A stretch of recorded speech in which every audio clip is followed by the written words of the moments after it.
বিষ্ণু ইসলাম ওনার ইহুদি প্রতিবেশীর বাসায় যেতেন। এক ইহুদি কিশোর বিষ্ণু ইসলামের খেদমত করতে, ইহুদি ছেলে আমার নবীর খেদমত করতো, তারা ছিল নবীর প্রতিবেশী। তো অনেক দিন হয় ইহুদি ছেলেটা আসে না। বিশ্বনবী খোঁজ দিলেন ঘটনা কি, একটা ইহুদি ছেলে না আমার খেদমতে আসতো, ছেলেটা কই? খোঁজ নিয়ে জানলেন ছেলেটা অসুস্থ। বিষ্ণু ইসলাম ওই ইহুদির বাড়িতে চলে গেলেন ওই ছেলেটাকে দেখা করার জন্য, ভিজিট করার জন্য। সুবহানাল্লাহ পড়বেন না? গেলেন, যে দেখে ইহুদি ছেলেটা মুমূর্ষ, জান যায় ভাব, বিছানায় পড়ে আছে, তার বাবা দাঁড়ানো। বিশ্বনবী তার মাথার পাশে বসলেন, মাথায় হাত বুলিয়ে দিলেন, আর ছেলেটাকে বললেন আসলিম, হে ইহুদি ছেলে আসলিম, ইসলাম ধর্ম গ্রহণ করো। তো ছোট্ট ছেলে ভাবে আমরা ইহুদি, এখন ইসলাম ধর্ম গ্রহণ করলে আব্বা যদি বকা দেয়, ফানাযারা ইলা ওয়াজহি আবি, ছেলেটা তার বাবার চেহারার দিকে তাকালো, দেখি আব্বা কি কয়। আব্বা যদি বলে তাইলে ইসলাম ধর্ম গ্রহণ করবো। ইহুদি ছেলেটা তার বাবার দিকে যখন তাকালো, ওর বাবা বলে আতিয়া আবুল কাসিম, আবুল কাসিম যা বলে তাই করো। আবুল কাসেম হচ্ছে বিষ্ণু ইসলামের একটা কুনিয়াত, উপনাম। আমার রাসূলের বড় ছেলের নাম ছিল কাসেম। যেমন দেখবেন আমাদের এলাকায় কারো বড় ছেলের নাম যদি হয় আব্দুল্লাহ, এরা আব্দুল্লাহর বাপ বলে ডাকে। কারো বড় মেয়ের নাম যদি হয় ফাতেমা, এরা কি ডাকে? ফাতেমার বাপ বলে না? তো বিষ্ণু ইসলামের বড় ছেলের নাম ছিল কাসেম। ইহুদি বাবা বলল আতিয়া আবুল কাসেম, আবুল কাসেম যা বলে তাই শোনো, মানে মোহাম্মদ যা বলে তাই শোনো। এই কথা শুনে ছেলে সাহস পাইছে, ছেলে আবার পড়তে আরম্ভ করলো আশহাদু আল্লাহ ইলাহা ইল্লাল্লাহ ওয়া আশহাদু আন্না মুহাম্মাদার রাসূলুল্লাহ, পড়েন আল্লাহু আকবার। বিশ্বনবীর আহ্বান শুনে ওই আহ্বানে সাড়া দিয়ে ইহুদি ছেলে শাহাদা পড়ে মুসলমান হয়ে গেল। তার হৃদয়টার ঈমানের নূর দিয়ে আলোকিত করে দিল কে? প্রিয় ভাইরা, এবার রাসূল সাল্লাল্লাহু আলাইহি ওয়াসাল্লাম বের হয়ে আসলেন ঘর থেকে, আর বললেন আলহামদুলিল্লাহিল্লাযী আনকাযাহু মিনান নার, প্রশংসা সে আল্লাহর যে আল্লাহ জাহান্নামে চলে যাচ্ছিল প্রায় এমন একটা লোককে মুহূর্তের মধ্যে কালেমায়ে শাহাদাতের বদৌলতে জান্নাতি বানায় দিলেন। আওয়াজ করে পড়েন সুবহানাল্লাহ। এই হাদিস থেকে আমরা কি শিখলাম? What is the moral of the story? এক নম্বর স্টোরি হলো, প্রতিবেশী ইহুদি হোক হিন্দু হোক, যাবেন, সুসম্পর্ক রাখবেন, উপহার দিবেন, বিপদে পাশে দাঁড়াবেন, তাইলেই তো আপনাদের প্রতি, মুসলমানদের প্রতি তারা আকৃষ্ট হবে, ঠিক কিনা বলেন? আপনি যদি হিন্দুদের সাথে বৌদ্ধদের সাথে নাই মিশেন, নাস্তিকের কাছে নাই যান, তো ইসলামের সৌন্দর্যটা ওরা বুঝবে কেমনে? আমার অনেক হিন্দু পরিচিত ভাই আছে, ওরা আমাদের ইফতারির প্রোগ্রামে এসে একসাথে ইফতারি করে। অনেক মদখোর আমার সাথে বসে একসাথে ডিনার করে, হাফ প্যান্ট পরা, গলায় স্বর্ণের চেইন, হাতে স্বর্ণের ব্রেসলেট, আইসা আমার সাথে ডিনার করছে, আছে এরকম। গাঁজাখোর, আমি বলি আসো, ওয়েলকাম টু মাই ডিনার, আসো বসো। বসলেই তো আমি ওর ডিএনএ, চিন্তার ডিএনএ চেঞ্জ করে দেওয়ার সুযোগ পাবো। চিল্লায় বলো ঠিক কি না? আসতে হবে আমার কাছে। Our door is open. The door of Islam is open 24/7. সব সময় আমাদের ইসলামের দরজা আমার অমুসলিম ভাইদের জন্য খোলা আছে, না নেই? এই হাদিস থেকে দুইটা শিক্ষা। এক নম্বর শিক্ষা, প্রতিবেশী মুসলিম হোক অমুসলিম হোক, যান, অসুস্থ হলে একটু আপেল নিয়ে যান, আঙ্গুর নিয়ে যান, কমলা নিয়ে যান, তাদের সাথে ভালো আচরণ করেন। ইসলামের বিউটি দেখে, সৌন্দর্য দেখে অবাক হবে, নসিব ভালো হলে কোনোদিন কালিমা পড়ে মুসলমান হয়ে যাবে, ঠিক কিনা বলেন? তাহলে অমুসলিমের সাথে ভালো সম্পর্ক। বিশ্বনবী ইহুদির বাড়িতে গেলেন, ইহুদির বাড়ি, আর আমার মুসলমান ভাই আমার কাফের বলে, এরকম আছে না নাই? মুসলিমরা দেখতে পারে না, সহ্য করতে পারে। বিশ্বনবী সাল্লাল্লাহু আলাইহি ওয়াসাল্লাম ইহুদির বাড়িতে গেলেন, এটা একটা শিক্ষা।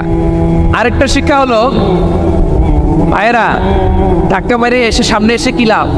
প্রোগ্রাম তো শেষ হচ্ছে, এখনই শেষ হচ্ছে তো। এই যে আমাদের বকশি ভাই ওয়াদা নিল, হাত তোলালো, মিম বলে এত কথা বললো, তো আমি জেলায় জেলায় দিয়ে খালি হাত নাড়াই তোমাদের জন্য, নাকি? হ্যাঁ, হাত নাড়াই শুধু। এই ধাক্কাইতে এদিকে এসে হাত নাড়াইতেছে, হয়েছে তো, দেখলাম তো, ঠিক আছে, মাশাআল্লাহ, অনেক সুশৃঙ্খল, অন্যান্য যে কোনো জেলার জন্য সুশৃঙ্খল। আমার দিকে তাকাও, আমার দিকে তাকাও, ঠিক আছে। এই যে দাঁড়িয়ে আছে, একটা ছেলে নড়ে না, দেখছেন? মাশাআল্লাহ মাশাআল্লাহ। হ্যাঁ, এইভাবেই। আর কয়েকটা মজাদার কথা আছে, শোনো। এই হাদিস থেকে আমাদের শিক্ষা হলো, আমার প্রতিবেশী যেই ধর্মের হোক আমি সম্পর্ক রাখবো। অসুস্থ হলে যাবো, কি বলেন ভাইরা? যাবেন না? যাবেন না আপনারা? আচ্ছা, 2 নম্বর শিক্ষা হলো, বিষ্ণু ইসলামের খাদেম ছিল ইহুদি, এতদিন খেদমত করলো, একদিনও বিশ্বনবী ওরা কালিমার দাওয়াত দেয় নাই। কারণ কি? বিশ্বনবী একটা ভালো সময়ের অপেক্ষা করতেছিলেন, প্রপার টাইমিং। দায়ীর কাজ হচ্ছে দায়ী ইলাল্লাহ, সে হচ্ছে সুযোগ সন্ধানী। দায়ী সুযোগ খোঁজে, কখন দাওয়া দিলে ব্যাটে বলে হবে, ঝোপ বোঝে কোপ মারে, ঠিক কিনা বলেন? বিষ্ণু ইসলাম ভালো সময়ের অপেক্ষা করতেছিলেন, দেখি ভালো সময় আসুক আসুক আসুক আসুক। আস্তে আস্তে এমন সময় আসছে, ছেলে এবার মুমূর্ষ। অসুস্থ ব্যক্তির হৃদয় অত্যন্ত নরম থাকে। হসপিটালে যখন কেউ যায় তার হৃদয়টা বড্ড নরম থাকে, মৃত্যুর ভয়ে তার অন্তরটা নরম থাকে, ঠিক কিনা বলেন? এই প্রপার টাইমিং এর অপেক্ষা করতেছিলেন। যখনই টাইমিং পেয়েছেন দাওয়াত দিলেন, পড়ো লা ইলাহা ইল্লাল্লাহ, সুবহানাল্লাহ পড়েন সবাই। তাহলে ইসলাম অমুসলিম প্রতিবেশীর সাথে ভালো আচরণ করতে বলেন। ইসলাম অমুসলিম মাতা পিতার সাথেও ভালো আচরণ করতে হবে। মাতা পিতা যদি অমুসলিম হয় তারা ফেলে দিতে পারবেন? পারবেন? আমার লালমনিরহাটের ভাইরা, অনেক হিন্দু ছেলে আমাদের হাতে শাহাদা পড়ে মুসলিম হয়, কিন্তু ওর মা মুসলমান হয় নাই, বাবাও হয় নাই। এরকম আছে না নাই? তো ও হয়েছে মুসলিম, মা বাপ হিন্দু, এখন মা বাপ কি বাদ? হ্যাঁ, মা বাপ বাদ দেয়া যাবে? যেই মা আপনার 9 মাস 8 মাস পেটে ধারণ করলো, আপনার মায়ের নার ছেঁড়া তখন আপনি ওই মারে বাদ দিতে পারবেন? যে মায়ের বুকের তাজা দুধ খেয়ে আপনি আজকে বাড়ন্ত তাজা তরতাজা, ওই মারে বাদ দেওয়া যাবে? মায়ের এক ধারে দুধের দাম, কাটিয়া গায়ের চাম, পাপোশ বানাইলে ঋণের শোধ হবে না, এমন দরদি ভাবে কেউ হবে না আমার গো। মায়ের এক ধারে দুধের দাম, কাটিয়া গায়ের চাম, পাপোশ বানাইলে ঋণের শোধ হবে না, এমন দরদি ভাবে কেউ হবে না আমার ঠিক কিনা? মাকে তো বাদ দেওয়া যায় না।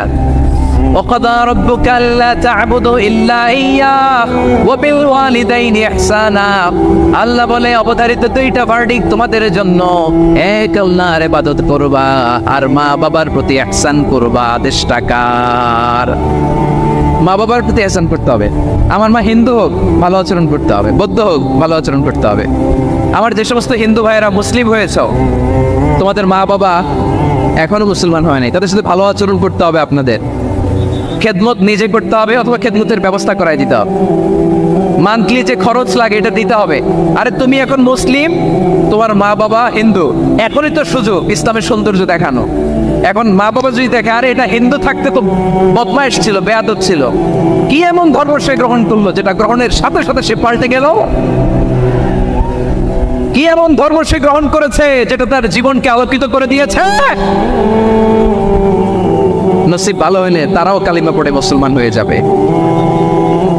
বিষ্ণু ইসলামের স্ত্রীর নাম ছিল আয়েশা রাদিয়াল্লাহু তাআলা আনহা, আবু বকর রাদিয়াল্লাহু তাআলা আনহুর মেয়ে। আবু বকর রাদিয়াল্লাহু তাআলা আনহুর আরেক মেয়ের নাম হচ্ছে আসমা। কি না? দুজনই আবু বকর রাদিয়াল্লাহু তাআলা আনহুর মেয়ে, আসমা আর আয়েশা। নাম দুটো কেমন লাগে? আসমা নামটা কেমন লাগে? আয়েশা নামটা কেমন লাগে? সবার ভালো লাগে নাই? নাম দুটো আপনাদের ভালো লাগে? লালমনিরহাটে অনাগত যদি কন্যা সন্তান হয়, যদি মনে চায় আসমা রেখে দিতে পারবেন, যদি মনে চায় আয়েশা রেখে দিয়েন। দেশে বিদেশে এয়ারপোর্টে রাস্তাঘাটে শুধু বলে হুজুর একটা নাম দেন, আমার ছেলের একটা নাম দেন, মেয়ের একটা নাম দেন। তখন মনে আছে যশোরের 8 দিনের মাহফিলে আমি একটা দুইটা নাম দিয়েছিলাম। আজকে লালমনিরহাটের এই প্রোগ্রামে কন্যা সন্তান যদি হয় 2টা নাম দিলাম, আসমা কিংবা আয়েশা। ইনশাআল্লাহ পড়েন। দুজন বোন, এক মায়ের নাম, বাবা এক মা দুইজন। আয়েশা রাদিয়াল্লাহু তাআলা আনহার মায়ের নাম উম্মে রুমান, আর আসমা রাদিয়াল্লাহু তাআলা আনহার মায়ের নাম কুতাইলা বিনতে আব্দুল উজ্জা। আবু বকর রাদিয়াল্লাহু তাআলা আনহু 4টা বিয়ে করেছিলেন। একই ঘটনা ঘটেছে এই ফ্যামিলিতে। আসমা ইসলাম ধর্ম গ্রহণ করে মুসলিমা, কিন্তু তার মা কুতাইলা মুশরিকা। আই রিপিট, বোঝার জন্য আমি আবারও বলি, আসমা রাদিয়াল্লাহু তাআলা আনহা মুসলিমা, আর আসমার মা কোতাইলা, আওয়াজ করে বুঝে থাকলে বলেন, আসমার মা মুশরিকা। তার মানে মেয়ে মুসলিম, মা মুসলিম, বেজাল আছে না নাই? কিন্তু কোতাইলা আর ধৈর্য ধারণ করতে পারে না। নার ছেড়া ধন, কলিজার টুকরা ধন, কলিজার টুকরা সন্তান আসমারে দেখতে বড্ড মন চায়। সাইয়েদনা আসমা রাদিয়াল্লাহু তাআলা আনহা মক্কা থেকে হিজরত করে মদিনায় চলে গেলেন। হুদাইবিয়ার পর যখন মক্কা মদিনার ট্রাফিক স্বাভাবিক হলো, মক্কার লোক মদিনায় যায়, মদিনার লোক মক্কায় আসে। কোচাইলা কলিজার টুকরা সন্তান আসমারে দেখার জন্য কিছু উপহার নিয়ে বিশাল মরুপথ পাড়ি দিয়ে মক্কা থেকে মদিনায় যায়। সুবহানাল্লাহ বলেন। এখন মা আসছে মেয়ের সাথে দেখা করতে, মেয়ে তো আর দেখা দেয় না। মেয়ে ভাবছে আমার মা তো মুশরিকা, অপবিত্রা, তার সাথে কি দেখা দেয়া যাবে? বিশ্বনবীর দরবারে চলে গেলেন। সুবহানাল্লাহ বলেন। কি সৌভাগ্যবান ছিল তারা, মাসলা জানার দরকার হলেই নবীর দরবারে চলে যেত। ঘরে বউয়ের সাথে ঝগড়া হলে নবীর দরবারে চলে যেত। অনেক সাহাবী বলে আমার পেটে ক্ষুধা লাগলেও আমি নবীর কাছে চলে যেতাম, কারণ নবীর চেহারার দিকে তাকালেই আমার পেটের ক্ষুধা মিটে যেত। সাইয়েদনা আসমা রাদিয়াল্লাহু তাআলা আনহা বিশ্বনবীর কাছে চলে গেলেন, যে বললেন ইয়া রাসূলুল্লাহ, হে ইয়া হাবিবাল্লাহ, ইন্না উম্মি কাদিমাতুন ইলাইয়া ওয়া হিয়া রাগিবা।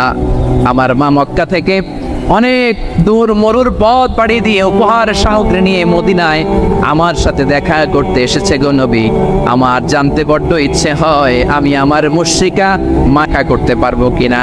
আফা আসিলুহা, আগে যেমনি আমি আমার মায়ের সাথে ভালো আচরণ করতাম, যেমনি আমি আমার মায়ের সাথে সদাচরণ করতাম গো নবী, এখন আমি মুসলিমা, মা মুশরিকা, এখনো কি আগের মতো সদাচরণ করতে পারবো নাকি? বিশ্বনবী বললেন নাম সিলিহা, এরে আসমা, অবশ্যই অবশ্যই, আগে ঠিক যেমন তুমি তোমার মায়ের সাথে ভালো আচরণ করতে, এখনো তেমনি আগের মতো ভালো আচরণ করবা। আওয়াজ করে পড়েন সুবহানাল্লাহ। কি ইসলাম আমরা পেয়েছি! কত ব্রড মাইন্ডেড আমাদের ইসলাম, কত ওপেন মাইন্ডেড ইসলাম, কত ওপেন আপ করতে পারে, চিন্তা করতে পারেন। বিশ্বনবী বললেন হ্যাঁ অবশ্যই, নাম সুলিহা, আগে যেমনি ভালো আচরণ করছো আসমা, এখন ওইরকমই করো, পারলে আরো বাড়াই করো। সুবহানাল্লাহ বলেন। তাহলে আমার যে হিন্দু ভাইয়েরা, হিন্দু বোনেরা, ইমানের বদৌলতে দৌলতে আপনি ধন্য হয়েছেন, আপনার আম্মা আব্বা এখনো মুসলমান হয় নাই, তাদের জন্য দোয়া করেন, তাদের জন্য দোয়া করেন, আল্লাহ যেন তাদেরকেও ইমানের দৌলত দান করে। আমরা সবাই পড়ি আমিন, আরো জোরে পড়েন আমিন। এখন বলেন, ইসলাম কি ন্যারো মাইন্ডেড রিলিজিয়ান না ব্রড মাইন্ডেড? লালমনিরহাটের যুবক ভাইরা আওয়াজ করো, ইসলাম কি ন্যারো মাইন্ডেড না ব্রড মাইন্ডেড? কতটা ব্রড মাইন্ডেড দেখেন। বিশ্বনবী সাল্লাল্লাহু আলাইহি সাল্লাম অমুসলিমরা যদি নবীকে উপহার দিত, ওই উপহারও বিশ্বনবী গ্রহণ করতেন। সুবহানাল্লাহ পড়েন। আপনার অমুসলিম বন্ধু যদি উপহার দেয়, সেটাও আপনি নিতে পারবেন, যেটা নেওয়া জায়েজ। কিন্তু আপনার বন্ধু যদি আপনার মদের বোতল দেয়, নিতে পারবেন? হ্যাঁ, মদের বোতল দিলে পারবেন। আপনার বন্ধু যদি আপনার পর্ক দেয়, পর্ক, শুকরের গোশত মিশ্রিত কোনো খাবার, ওটা নিতে পারবেন না। হালাল যে কোনো জিনিস নিতে পারবেন। বিশ্বনবী সাল্লাল্লাহু আলাইহি ওয়াসাল্লাম অমুসলিমদের দেয়া হাদিয়া গ্রহণ করতেন। কেমন নবী ছিলেন? আমার নবীরে চিনে নেন, আমার নবীর অ্যাটিটিউড জেনে নেন। বিশ্বনবী সাল্লাল্লাহু আলাইহি ওয়াসাল্লাম যখন কোনো জনপদে যেতেন, 3টা অপশন নিয়ে যেতেন। প্রিয় ভাইরা আওয়াজ করে বলতে হবে, কোনো জনপদে গেলে আমার নবীর অপশন থাকতো কয়টা? আমার মতো 3 আঙ্গুল উঁচু করে দেখান আর বলুন, আমার নবী কোনো জনপদে গেলে কয়টা অপশন নিয়ে যেতেন? 1 নম্বর অপশন আসলিম তাসলাম। নতুন এলাকায় গেলে বলতেন আসলিম তাসলাম, ইসলাম ধর্ম গ্রহণ করো, শান্তিতে থাকবা, আমার ভাই হয়ে যাবো, আমরা ভাই ভাই, ইসলাম মানো, আমরা ভাই ভাই। অপশন নাম্বার কত? 1। যদি বলে না ইসলাম মানবো না, ওকে, অপশন নাম্বার 2, মুসলিম হওয়ার দরকার নাই, লা ইকরাহা ফিদ্দিন, ইসলামে কোনো বাড়াবাড়ি নাই। খ্রিস্টান আছো থাকো, বৌদ্ধ আছো থাকো, ইহুদি থাকতে চাও থাকো, কিন্তু আমরা যেহেতু রিজিওনাল সুপার পাওয়ার, আমাদের আন্ডারে থাকো, ট্যাক্স দিয়া থাকো, এটার বলে জিজিয়া। আলেম যারা আছেন বুঝবেন, এটার আরবিতে কি বলে? জিজিয়া। You pay us the tax, we will give you the security. তোমরা ট্যাক্স দিবা, আমরা সিকিউরিটি দিব, আমাদের আওতায় থাকবা, কেউ তোমাদেরকে আক্রমণ করতে পারবে না, আমরা নিরাপত্তা দিব। সুবহানাল্লাহ বলেন। এটা অপশন নাম্বার কত? আচ্ছা, বুঝে থাকলে বলেন, 1 নাম্বার অপশন কি ছিল? ইসলাম। ইসলাম মানো শান্তিতে থাকবা, ভাই ভাই, আমরা ভাই ভাই। অপশন নাম্বার 2, ট্যাক্স দাও, আমরা নিরাপত্তা দিব, মুসলিম হওয়া লাগবে না। এখন 1 নাম্বারও মানে না, 2 নাম্বারও মানে না, মুসলিম হবো না, ভালো খ্রিস্টান থাকো, ট্যাক্স দাও, আমরা সিকিউরিটি দিব না, এইটাও মানে না। বিষ্ণু বলেন, তাহলে তলোয়ার আমাদের আর তোমাদের মাঝে ফয়সালা করবে। মুসলিমও হওয়া না, ট্যাক্স দিবা, নিরাপত্তা দিব, আমরা সুপার পাওয়ার, আমাদের আন্ডারে থাকবে, এইটাও না। তাহলে তোমাদেরকে তো আমরা বিশ্বাস করতে পারি না, কখন না কখন বিশ্বাসঘাতকতা করো, কার সাথে মিলে হাত মিলাও, তলোয়ার আমাদের মাঝে ফয়সালা করবে। তখন তিনি জেহাদের সশস্ত্র সংগ্রামের ঘোষণা দিতেন। সুবহানাল্লাহ পড়েন।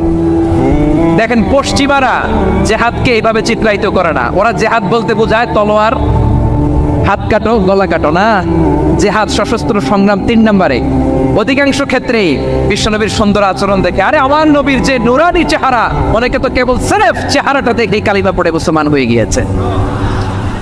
যারা মুসলিম হয় নাই, তারা তাদের ইসলামী বলবৎ ছিল, ট্যাক্স দিয়ে ইসলামের আন্ডারে ছিল। যারা এটাও মানে নাই, ওইটাও মানে নাই, তাদের বিরুদ্ধে জেহাদ।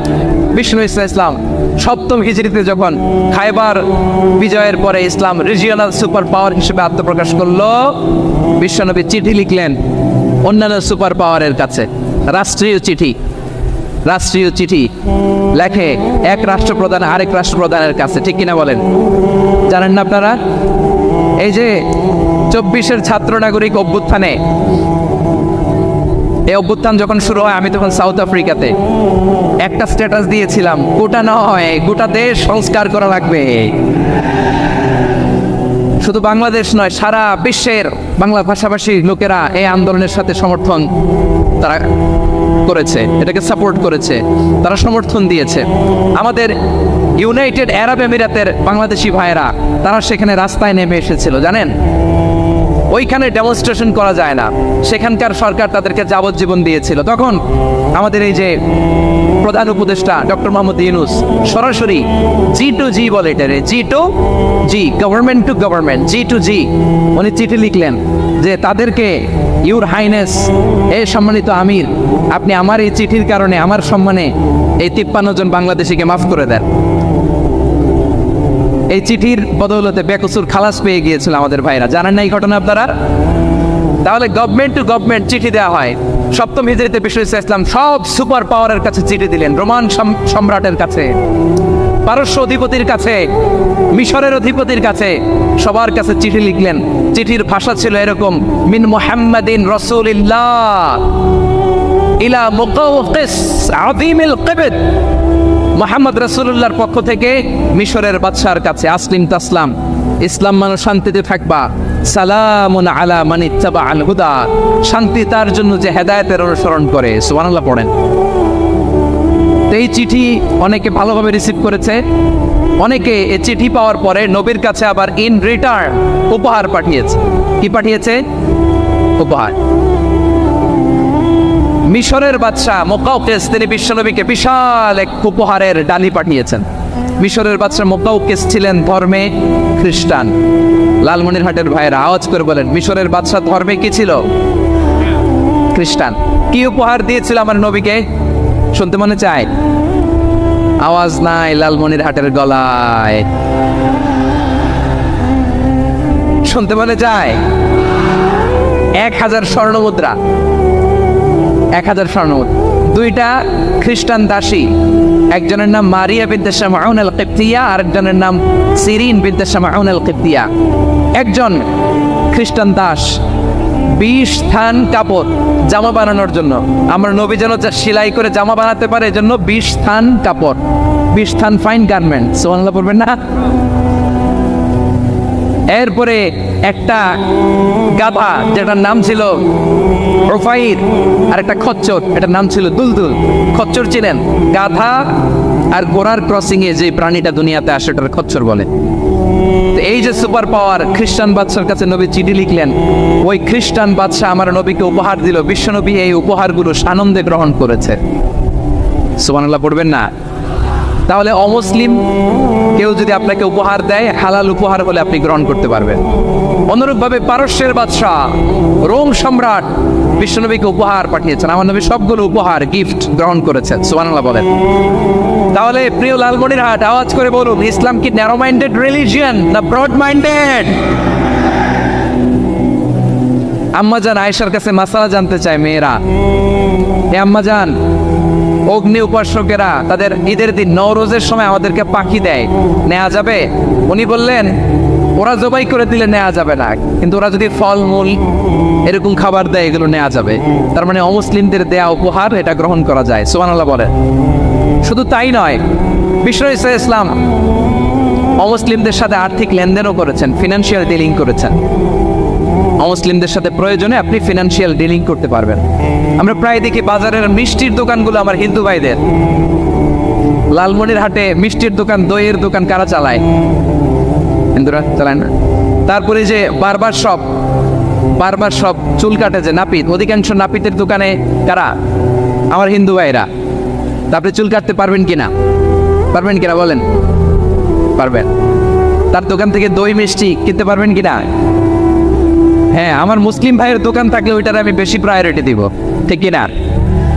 কিন্তু যদি তাদের সার্ভিস নিতে চান, প্রোডাক্ট নিতে চান, পারবেন। তার দলিল সহিহ বুখারী, আম্মা জান আয়েশা রাদিয়াল্লাহু তাআলা আনহা বলেন, ইশতারা রাসূলুল্লাহ সাল্লাল্লাহু আলাইহি ওয়াসাল্লাম মিন ইয়াহুদিন তুআমান ওয়া রাহানাহু দিরআহু মিন হাদিদ। রাসূল সাল্লাল্লাহু আলাইহি ওয়াসাল্লাম এক ইহুদির কাছ থেকে, কার কাছ থেকে? সবাই বলে নাই কার কাছ থেকে? আমার নবী, পেয়ারা নবী এক ইহুদির কাছ থেকে জব কিনেছিল, জব, বার্লি, যেটা দিয়ে রুটি বানায়। ওই জবের দাম দেওয়ার টাকা পয়সা নবীর কাছে ছিল না, ফলে নবী ওনার একটা পোশাককে মর্গেজ রেখেছিলেন, মর্গেজ, বন্ধক, যে এখন এটার দাম দিতে পারবো না, কয়েক কেজি বার্লি নিয়ে যাই আর বন্ধক হিসেবে আমার জামাটা রেখে গেলাম, যেদিন দাম দিব ওই দিন জামাটা ছুটায় নিয়ে যাও। সুবহানাল্লাহ পড়বেন না?